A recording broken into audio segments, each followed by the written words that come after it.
Soaked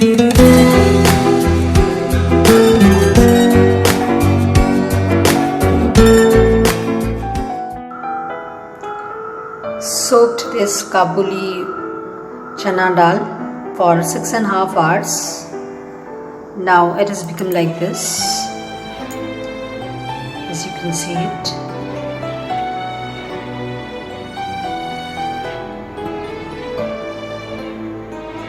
Now I'll drain off the extra water.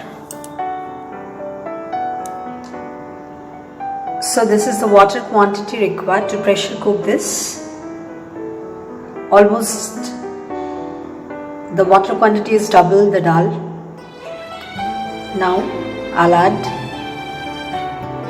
a pinch of turmeric and salt to it.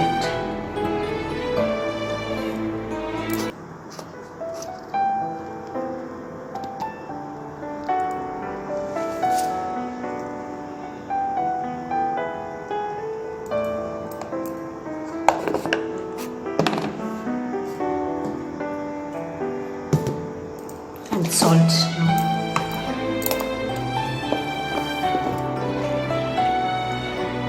Just a little bit of salt because we are going to add salt later on also.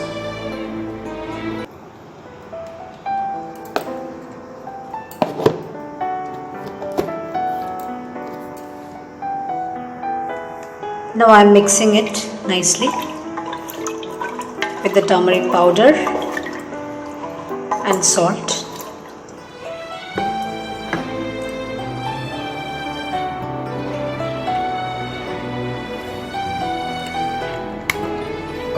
Now my pressure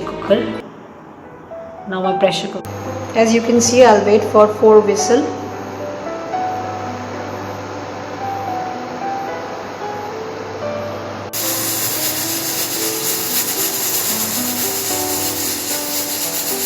Four whistles to cover.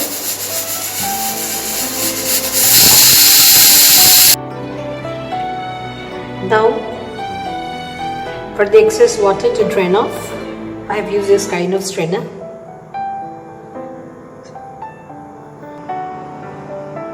So now coming to the ingredients, as am I going to do it very simply today, so not much ingredient is required for this.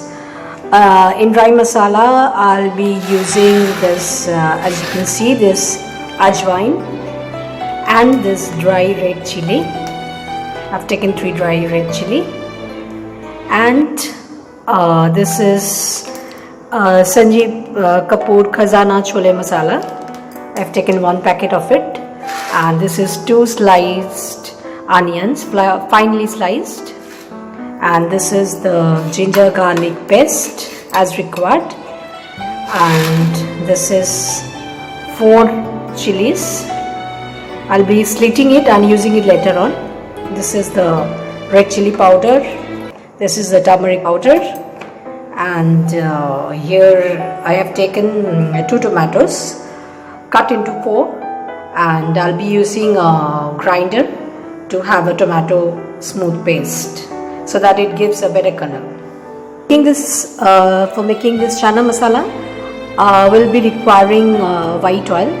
As you can see here, the measurements are all given, so that very less amount of oil is required.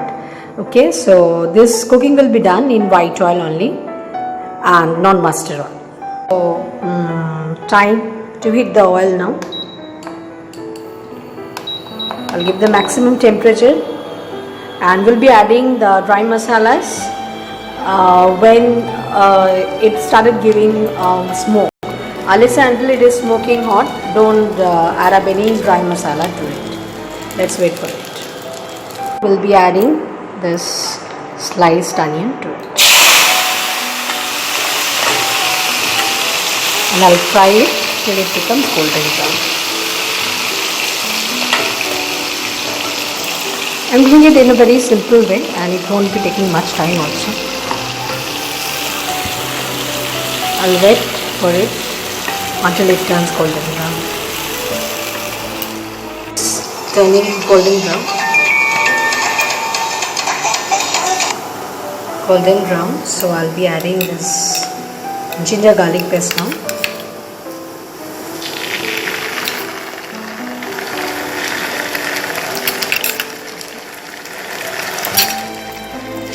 We'll be doing it. We'll be stirring this as long as the raw smell gets away.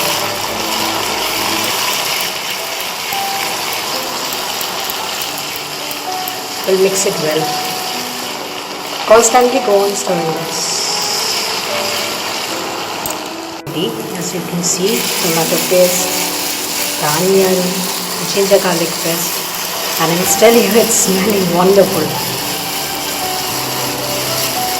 As you can see it. If you want, at this point of time, you can add a little bit of water so that the mixture becomes even smoother.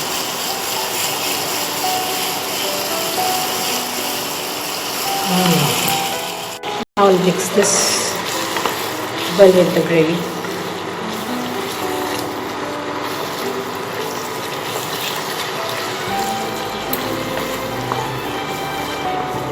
For 4 to 5 minutes I'll be cooking like this, and then I'll be adding the water.